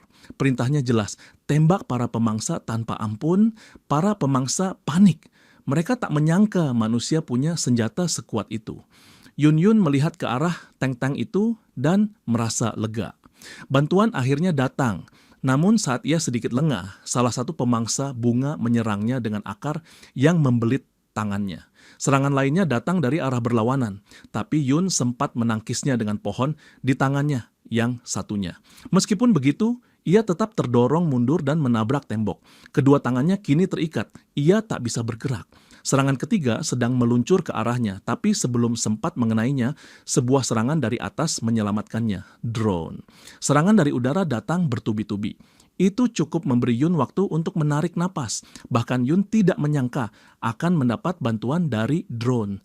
Kapten Bikini berdiri di titik aman di medan pertempuran. Ia yang mengendalikan drone-drone itu. Dalam hatinya, ia berterima kasih pada Suchan. Tanpa senjata-senjata itu, markas sudah pasti runtuh. Jumlah drone memang tidak banyak, tapi merekalah satu-satunya alasan markas itu masih bertahan. Mari kembali ke Suchan yang masih berjibaku melawan sang pemangsa rumah sakit Lord Fang Pangzi. Pukulan demi pukulan yang ia lancarkan diserap begitu saja oleh tubuh bengkak seperti babi itu. Meski kerusakan terlihat, regenerasi lawannya begitu cepat. Sang pemangsa pun harus mengakui anak manusia ini cukup kuat. Tapi menurutnya kekuatan itu belum cukup untuk benar-benar menyakitinya, masih jauh dari kata cukup. Kini gilirannya untuk menyerang balik. Sementara itu, Xiao, parasit yang tinggal di dalam tubuh Suchan, terus-menerus bertanya-tanya tentang apa yang sedang terjadi di luar sana. Seluruh indranya terputus sejak terjebak dalam dimensi mental, dibekukan dalam es. Ia menyalahkan Suchan karena menjebaknya di tempat itu dan memutus hubungannya dengan dunia luar. Rasa ingin tahunya makin membuncah. Ia harus keluar. Akhirnya, ia memutuskan sudah waktunya membebaskan diri dari penjara es yang dibuat Suchan. Dengan seluruh kekuatan yang masih ia miliki, ia kumpulkan helai-helai rambutnya dan memutarnya menjadi bentuk seperti bor. Lalu ia mulai mengebor lapisan es yang mengurungnya. Sayangnya, ini adalah waktu terburuk untuk membuat masalah. Suchan masih bertarung mati-matian dengan musuh terkuatnya sejauh ini. Setelah menghindari serangan lawannya, ia sadar bahwa ini tak bisa dibiarkan berlarut. Pertarungan harus segera diakhiri. Namun, detik berikutnya, Xiao berhasil membebaskan dirinya. Dalam sekejap, ia menyeret Suchan kembali ke dalam dunia mental. Seragam Suchan terkoyak dalam proses itu. Kesadarannya ditarik paksa keluar dari dunia nyata, tepat saat nyawanya sedang terancam. Begitu ia terjatuh ke ruang mental, Xiao langsung membelitnya dengan rambut sebelum ia sempat membekukannya lagi. Tanpa basa-basi, ia melilitkan tubuh dan rambutnya, menjebak mereka berdua dalam kepompong yang erat. Suchan hanya bisa bingung apa maksud wanita ini. Ia menuntut penjelasan dan Xiao menjawab bahwa ia hanya ingin menghukumnya karena telah mengurungnya selama ini. Tapi sesuatu yang ganjil segera menyadarkannya, ia merasakan ada sesuatu yang keras dan berdenyut menekan dirinya. Kaget dan risih, ia menyemprot Suchan, menuduhnya mesum. Suchan melawan balik, menjelaskan bahwa semua ini bukan salahnya. Ia bahkan tak punya kesempatan untuk memakai pakaian karena tubuhnya terseret masuk secara tiba-tiba. Bajunya terkoyak saat transisi. Ia benar-benar tidak punya niat apapun. Xiao mencoba mencerna itu semua, dan walau ia menyangkal situasinya sudah terlanjur tak pantas. Mereka kini terperangkap dalam kepompong sempit yang berguncang keras karena pertempuran di dunia nyata. Ia tak tahu harus bagaimana. Bahkan ia mengaku belum pernah mengalami hal seperti ini sebelumnya. Suchan heran mengingat ia sempat melihat ingatan masa lalu Xiao dengan ilmuwan zombie. Tapi Xiao mengklarifikasi bahwa semua itu hanya ilusi, bukan pengalaman nyata. Kini mereka berdua terjebak dalam situasi sangat canggung yang tak bisa dijelaskan dengan kata-kata. Mari tinggalkan mereka sejenak. Biarkan mereka punya ruang pribadi. Di dunia nyata, Fang Pangzi sedang bersenang-senang dengan tubuh Suchan yang tak berdaya. Ia menghajar tubuh itu ke tanah dan tiap hantaman mengguncang dimensi mental, membuat kepompong tempat Xiao dan Suchan terguncang semakin keras. Xiao nyaris kehilangan kendali. Setiap getaran menciptakan reaksi fisik yang semakin tidak layak untuk dijabarkan. Ia memohon agar Suchan melakukan sesuatu. Ia benar-benar tak tahan. Getaran demi getaran mengayun mereka ke segala arah. Bayangkan bola kepompong dilempar-lempar tanpa ampun dengan dua tubuh yang terperangkap rapat di dalamnya. Sudah cukup. Kembali ke medan tempur. Fang Pangzi bosan bermain dengan tubuh tak bernyawa, bersiap menjadikan Suchan sebagai kudapan. Namun sebelum ia sempat mulai, suara tembakan dari belakang menghentikannya. Serangan itu datang dari Duanya. Wanita yang ia pilih sendiri kini berani menyerangnya, tapi Duanya tak peduli pada omong kosongnya. Yang ia tahu, pria itu sedang memegang sesuatu yang berharga miliknya. Ia memerintahnya untuk melepaskan Suchan. Barulah Fang Pangzi menyadari bahwa wanita yang ia pilih ternyata sudah tercemar. Ia sudah disentuh orang lain. Pikirannya pun melayang ke masa lalu. Sebelum kiamat, sebelum kekacauan ini, bahkan sebelum ia masuk rumah sakit jiwa. Dulu ada seorang wanita yang dicintainya. Ia berjanji akan menikahi Fang jika pria itu memberinya 100 hadiah. Dengan polos ia mempercayainya. Ia memberikan 99 hadiah, satu persatu. Namun ketika ia membawa hadiah terakhir, hatinya hancur. Wanita itu telah menikah dengan pria lain. Ia tidak mau berurusan lagi dengannya. Bahkan setelah menerima semua pemberiannya, ia menyebut Fang sebagai pria jelek, menjijikkan, dan tidak pantas disandingkan dengannya. Fang menuntut janji itu ditepati. Tapi wanita itu hanya tertawa. Baginya, tak masuk akal jika harus meninggalkan pria kaya hanya demi orang seperti Fang. Terlebih lagi, ia sudah mengandung anak pria itu. Mungkin itulah kejadian yang benar-benar memutus sisa benang waras di kepalanya dan mengubahnya jadi psikopat seperti sekarang. Kembali ke masa kini, Fakta bahwa sang dewi cantik bukan lagi gadis suci membuatnya masuk ke mode mengamuk. Kemungkinan besar karena hal itu mengingatkannya pada nasib buruknya dengan wanita di kehidupan sebelumnya. Ia bersumpah akan menyucikannya kembali sembari menjilati jasad ibu dari anaknya sendiri, perempuan yang ia sakiti hingga ajal menjemput. Setelah itu ia benar-benar berubah jadi monster dan mulai mengejar Duanya yang berlari sambil membawa Goldie. Ia melakukan itu demi mengalihkan perhatian si babi dari pria yang disayanginya dan membeli waktu agar Suchan bisa kembali ke tubuhnya. Semoga si empunya tubuh cepat sadar dan segera bangkit.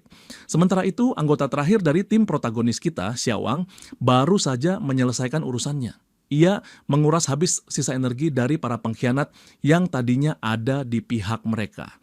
Tak ada satupun yang selamat. Setelah tugas itu tuntas, barulah ia bersiap menghadapi para devourer yang tersisa dengan kekuatan penuh. Namun, sebelum sempat memulai, dinding di belakangnya hancur diterobos oleh Duanya dan Goldie yang sedang dikejar-kejar oleh devourer mengerikan dengan kepala besar dan lidah menjulur panjang menjijikkan. Monster itu menggunakan lidahnya untuk menyerang. Namun Duan berhasil menghindar tepat waktu. Di saat itu juga ia melihat bentuk asli Goldie, hewan peliharaan milik Suchan, yang berubah menjadi wujud buas dan membawanya menjauh dari ancaman. Baru sekarang ia sadar mengapa pria itu begitu kukuh mempertahankan Goldie. Ia memang bukan hewan biasa. Dalam situasi kacau itu, Xiaowang cepat tanggap dan mencoba mencuri kekuatan dari sang pemimpin devourer rumah sakit. Sayangnya, perbedaan kekuatan mereka terlalu besar sampai-sampai proses itu menyakitinya. Duan lalu menyuruhnya untuk menyerah saja dulu dan ikut kabur bersamanya. Ia menuruti saran itu dan ikut berlari menjauh dari, dan ini tak bisa ditekankan cukup, lidah menjijikkan luar biasa yang terus mengejar. Sementara tubuh Suchan yang tergeletak setengah telanjang masih tak sadarkan diri, suasana di dalam kepalanya mulai tenang. Tak ada lagi guncangan karena tubuh fisiknya tak lagi menerima serangan langsung. Xiao akhirnya melepaskannya dari kepompong. Napasnya terengah setelah semua yang baru saja terjadi. Suchan pun bersiap kembali ke dunia nyata, namun sempat memberi peringatan agar Xiao tidak macam-macam selama ia pergi. Soal apa yang baru saja terjadi di antara mereka, ia janji akan kembali dan membahasnya baik-baik. Xiao setuju dan bahkan mengatakan bahwa ia bersedia membantu Suchan di dunia luar, asalkan pria itu cepat kembali dan bertanggung jawab atas apapun itu yang baru saja terjadi dalam kepompong itu. Kembali ke markas, pertempuran masih berkecamuk hebat antara para devourer dan kelompok pertahanan. Saudara laki-laki Kapten B memimpin serangan dan mengatur pasukan agar menyerang serempak bersama tank-tank berat. Salah satu pengguna kemampuan super juga ikut menerobos barisan musuh dengan kecepatan tinggi, dan Kapten B sendiri masih mengendalikan drone dari tempat aman untuk menghantam target-target besar, terutama para devourer bunga raksasa. Yunyun pun masih bertarung dengan gigih. Kali ini ia menggunakan tiang logam jauh lebih kokoh dan mematikan dibanding pohon sebelumnya. Senjata itu benar-benar meninggalkan luka parah di barisan musuh. Kapten B merasa bangga melihatnya, namun justru itulah yang membuatnya lengah. Ia tidak sadar ada sebuah tank yang terlempar dari pertempuran dan meluncur ke arahnya. Tank itu menghantam tubuh Kapten B secara langsung. Yunyun yang melihat kejadian itu langsung terkejut dan ketakutan. Ia menyaksikan tubuh Becang tertimbun puing berlumuran darah. Barisan devourer mulai kembali maju. Beberapa bahkan berhasil membalikkan tank-tank dan menjadikan kekacauan makin menjadi. Salah satu tank terbalik dan menghantam tubuh Kapten B. Pertahanan markas telah mulai jebol. Para prajurit mempertimbangkan kemungkinan untuk mundur. Saat itulah emosi Yunyun benar-benar meledak. Ia telah bersusah payah membangun tembok itu, dan kini para monster mulai masuk begitu saja. Ia benar-benar tak rela jika Suchan kembali dan melihat markas mereka hancur berantakan seperti ini. Ini sungguh menghancurkan hatinya. Ia kehilangan kendali. Para devourer yang merasa sudah unggul bersiap masuk dan berpesta pora. Tapi mereka tidak menyangka akan disambut oleh telapak kaki Yunyun yang menginjak mereka hingga rata. Yang tersisa dari barisan terdepan hanyalah bercak darah. Sang pemimpin devourer yang memimpin serangan murka. Ia melompat-lompat menaiki tembok sampai akhirnya sejajar dengan Arun Yun. Ia bersumpah akan membuat perempuan raksasa ini menyesal karena terus menghalangi jalannya. Yunyun sempat melihatnya dan berusaha menangkap, tapi gagal. Sang pemimpin berhasil menghindar dengan lincah. Ia kemudian memanfaatkan celah itu dan melancarkan serangan telak ke wajah Yunyun, membuatnya jatuh telentang menghantam reruntuhan di belakangnya. Kapten B yang secara ajaib selamat dari hantaman tank menjerit saat melihat sahabatnya terkena pukulan parah dan roboh. Yunyun menghantam reruntuhan dan menerima luka serius. Sang Devourer Lord merasa puas dan mengira dirinya telah menjatuhkan raksasa perempuan itu. Tapi dia salah besar. Yunyun belum selesai. Ia masih punya janji yang harus ditepati untuk orang yang ia cintai. Ia bangkit dan kini ukurannya 2 kali lebih besar dari sebelumnya. Rasa marah dalam dirinya membuncah. Serangga menjengkelkan ini benar-benar membuatnya muak. Mereka harus dilenyapkan. Sang Devourer Lord mulai panik. Ia tak menyangka Yunyun bisa menjadi sebesar ini. Ia menatap dengan ketakutan saat perempuan raksasa itu mengepalkan tangan. Bahkan sebelum pukulannya mendarat, tekanan udara dari ayunan itu sudah cukup untuk menindih sang Devourer dan menguburnya dalam puing-puing. Ia meraung dan meronta, berusaha membebaskan diri. Tapi semua itu tidak ada artinya jika dibandingkan dengan apa yang akan terjadi saat pukulan itu benar-benar menghantamnya. Pukulan besar itu menghantam sang pemimpin Devourer dengan kekuatan luar biasa. Menghujam tubuhnya menembus bangunan tempat ia sebelumnya berdiri. Ia jatuh tepat di hadapan Yunyun. Kalau mau jujur, benturan itu jelas jauh lebih menyakitkan baginya ketimbang Yunyun sendiri. Dampaknya begitu besar sampai-sampai bisa dirasakan hingga ke posisi Jenderal Gao yang berada di sisi lain medan perang. Prajurit-prajuritnya sampai harus membuat formasi pelindung untuk menahan hempasan angin dari ledakan energi itu. Semua yang melihat kejadian itu terdiam. Mereka benar-benar tak menyangka bahwa Yunyun ternyata sekuat itu. Untuk pertama kalinya sejak awal serangan muncul secercah harapan bahwa mungkin saja markas bisa diselamatkan olehnya. Namun Jenderal Gao tahu betul bahwa hal semacam itu tidak akan semudah kelihatannya. Dan ia benar karena saat itu juga Yunyun mengeluarkan raungan nyaring penuh rasa sakit. Suaranya begitu menusuk telinga sampai-sampai semua orang di sekitarnya harus menutupi telinga agar tidak tuli permanen. Jenderal Gao benar-benar bisa membaca situasi. Kali ini Yunyun telah masuk ke kondisi mengamuk total. Ia benar-benar kehilangan kendali atas kekuatannya. Energi yang mengalir dalam dirinya berusaha mengambil alih tubuhnya secara utuh. Ia mulai menyerang secara membabi buta. Melihat situasi genting itu, sang jenderal segera memerintahkan tim pengguna kemampuan untuk mencari Suchan. Dia satu-satunya harapan yang bisa menenangkan Yunyun sebelum semuanya terlambat. Salah satu dari mereka, pengguna tipe kecepatan, langsung menawarkan diri untuk berangkat sendiri. Ia adalah yang tercepat di antara mereka. Ia melesat pergi, berpacu dengan waktu demi menemukan sang protagonis untuk menenangkan kekasihnya yang sedang kehilangan kendali. Sementara itu, Suchan baru saja bangkit dari tidur panjang dalam kesadarannya sendiri. Ia membuka mata dan mendapati sebagian besar Devourer di sekitarnya telah mati atau terluka parah. Namun, ada sesuatu yang terasa berbeda sekarang. Ternyata benar.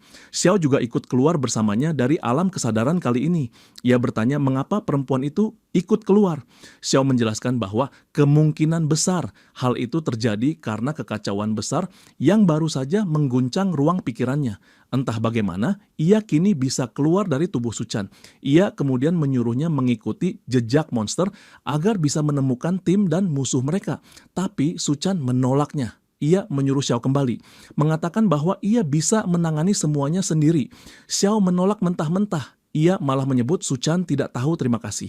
Suchan menjelaskan bahwa bantuan terbaik yang bisa diberikan Xiao saat ini hanyalah tidak ikut campur.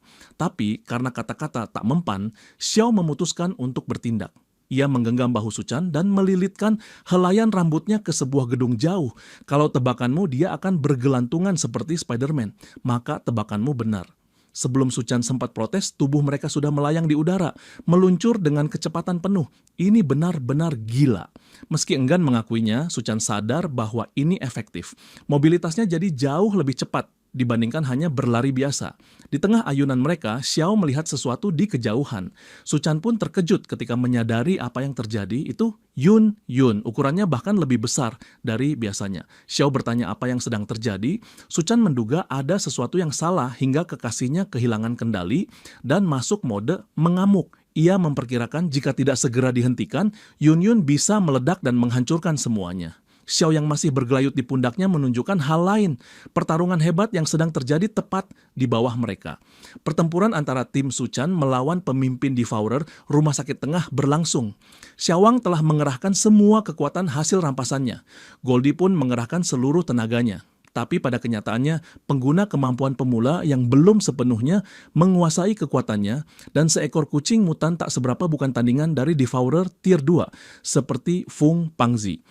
Dengan satu kibasan lidah, sang monster menghantam mereka berdua ke dinding. Setelah itu, ia berbalik menghadap sang dewi cantik Duan Ya. Ia mengingatkannya pada janji lamanya untuk membuatnya suci kembali. Lidah menjijikkannya digunakan untuk menyerang dan merobek pakaian Duan Ya. Xiao menyebutkan bahwa Fung Pangzi adalah Devourer tingkat 2. Bahkan Suchan pun tidak akan bisa menang dengan mudah. Waktu Yun Yun hampir habis. Suchan harus memilih selamatkan Yun Yun atau Duan Ya. Fung Pangzi kembali menyerang dengan lidahnya, mengarah pada serangan kritis ke tubuh Duan Ya. Tapi di detik terakhir, helai rambut menghentikan lidah itu.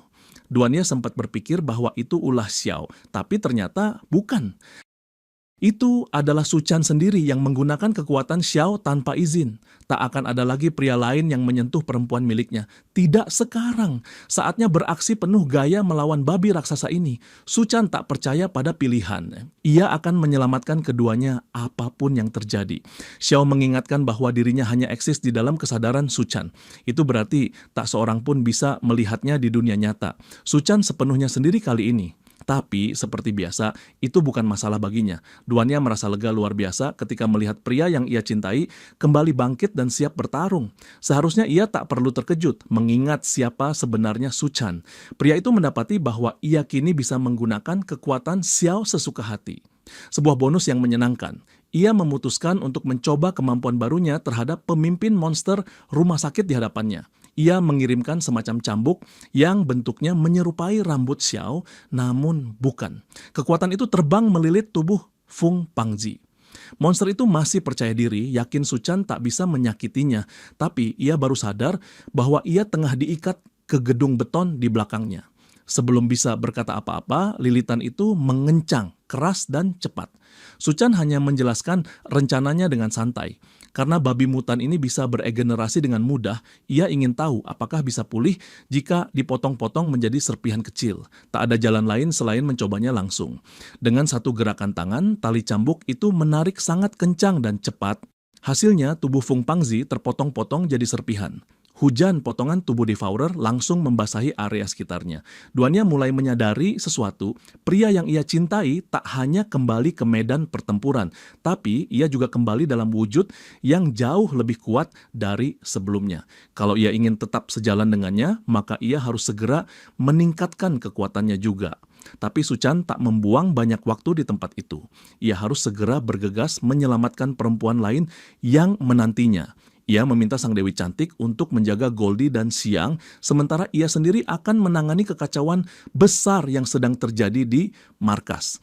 Untungnya Xiawang dan Goldie melaporkan bahwa mereka masih baik-baik saja. Setidaknya itu sedikit meringankan beban pikirannya. Di saat yang sama, pengguna kemampuan tipe kecepatan yang dikirim tim ability user akhirnya tiba di lokasi. Ia langsung mulai mencari sosok penyelamat mereka, Suchan, tapi tak dapat menemukannya dimanapun. Tubuhnya sudah lelah luar biasa karena terus berlari tanpa henti, tapi ia tahu jika ia membuang waktu lebih lama lagi, semuanya bisa terlambat. Lalu matanya menangkap sesuatu yang melesat ke arahnya dengan kecepatan tinggi. Itu dia, sang penyelamat. Suchan datang dengan ekspresi sangat serius di wajahnya. Ia tak memperlambat langkah sedikit pun, malah menembus angin dan melaju begitu cepat hingga membuat sang speedster terlempar ke belakang, jatuh terduduk di tanah. Ia nyaris tak percaya dengan yang baru saja dilihatnya. Pria itu sudah hampir setara cepat dengannya. Ia mencoba memanggil Suchan, tapi pria itu sudah terlalu jauh. Suchan sebenarnya menyadarinya dan mendengar suara panggilan itu, tapi pikirannya sudah terlalu fokus pada misi utamanya. Ia memilih untuk mengabaikan semuanya. Xiao kembali muncul, mencoba menyurutkan langkahnya. Ia memperingatkan bahwa mereka mungkin tak akan selamat dari pertempuran ini. Tapi Suchan tidak peduli. Ia akan menyelamatkan orang-orangnya apapun risikonya. Terlalu banyak hal yang telah ia bangun dengan susah payah di markas itu dan tak sudi melihat semuanya hancur begitu saja. Xiao hanya bisa berharap kekasih Suchan mampu bertahan cukup lama sampai mereka tiba. Suchan kemudian memutuskan untuk menggunakan teknik yang telah ia kembangkan. Ia mengaktifkan kemampuan ruang miliknya dan membuka 2 gerbang dimensi, melompat dari satu ke yang lain nyaris seketika. Ia menyebut teknik ini sebagai lompatan ruang. Cukup praktis. Gadis Spitzer yang mengawasinya dari belakang takjub melihatnya menghilang begitu saja ke udara. Ia hampir tak percaya dengan apa yang baru saja terjadi. Satu orang memiliki kekuatan sebanyak ini rasanya tak masuk akal. Jarak lompatan ruang yang dulu hanya 3 meter dengan batas 3 kali sehari sebelum tubuhnya serasa mau sobek, kini telah berkembang. Kini ia bisa melompat hingga 8 meter. Ada peningkatan yang jelas, saatnya menguji berapa kali ia bisa melakukannya secara berturut-turut. Ia pun mengaktifkan kemampuan lain, tubuh baja. Xiao mulai panik melihat arah gerakan Suchan. Ia tahu ini akan jadi ujian sebenarnya bagi batas kekuatan level 2 milik pria itu. Suchan terus melompat tanpa henti, sementara gadis Spitzer hanya bisa memandangnya dari kejauhan dengan mulut ternganga. Di markas, Yun Yun telah kehilangan kendali sepenuhnya. Ia mulai menyerang secara acak, menghancurkan apapun yang ada di sekitarnya. Beberapa devourer yang tersisa mulai berpikir untuk mundur. Namun satu dari mereka malah berpikiran aneh. Ia ingin memanjat tubuh raksasa Yun Yun. Penasaran rasanya seperti apa di atas sana. Tentu saja, makhluk-makhluk itu sudah tak memiliki akal sehat manusia. Beberapa rekannya mencoba menghentikannya, tapi gagal, bahkan beberapa dari mereka mulai tertarik dengan ide itu. Tak lama, mereka mulai bergerak. Salah satu mulai memanjat, dan yang lain meneriakinya agar menunggu. Dalam waktu singkat, banyak devourer mulai memanjat kaki Yun Yun yang sedang kehilangan kendali itu. Mereka sudah hampir mencapai tempat yang mereka idam-idamkan. Tinggal sedikit lagi. Begitu dekat dengan bagian bawah rok raksasa Yun Yun hingga mereka seolah bisa merasakan keberadaannya. Begitu mesum dan sekaligus menjijikkan. Tapi begitulah sifat mereka, monster liar yang hanya bergerak berdasarkan insting rendah. Mereka lupa satu hal, pasukan manusia masih ada di bawah. Para pria itu segera membuka tembakan, tapi serangan mereka justru dihentikan oleh Yun Yun yang membabi buta menyerang tanpa pandang bulu. Bahkan sekutunya pun kena. Jenderal Gao mulai panik, tapi Kapten B melihat sesuatu datang mendekat dari kejauhan. Sesuatu or someone bergerak cepat ke arah Yun Yun. Itu Suchan. Suchan muncul dengan gaya khas sang tokoh utama. Auranya benar-benar mencolok. Baik sang jenderal maupun kapten merasa sangat lega melihatnya tiba. Kini harapan untuk menghentikan kekacauan ini jauh lebih besar. Xiao memperingatkan Suchan bahwa kekasihnya masih terus tumbuh dan jika tak dihentikan, ia bisa benar-benar meledak secara harfiah. Mereka harus segera membangunkannya dari kondisi mengamuk itu. Yun Yun langsung menoleh saat melihatnya. Perhatiannya langsung tertuju pada Suchan. Ia mengayunkan tangan hendak menghantam, tapi Suchan melompat dan mendarat di atas tangan itu. Jelas bahwa Yun Yun sama sekali tidak sadar akan apa yang sedang ia lakukan. Suchan berlari di sepanjang lengannya, melesat ke bahu, lalu meluncur turun ke bagian dadanya sambil menghindari serangan acak dari sang kekasih. Ia menyadari bahwa langkah pertama haruslah menyingkirkan para devourer yang memanjat tubuhnya. Jadi, dari bagian dada, ia melompat turun ke arah kaki Yun Yun. Dalam prosesnya, Xiao yang memperhatikan dari samping berkomentar soal betapa kuat dan awetnya bahan stocking yang dipakai Yun Yun. Ia bahkan sempat terpukau betapa stocking itu bisa tetap utuh meskipun pemiliknya kini berkali-kali lipat lebih besar dari ukuran manusia biasa.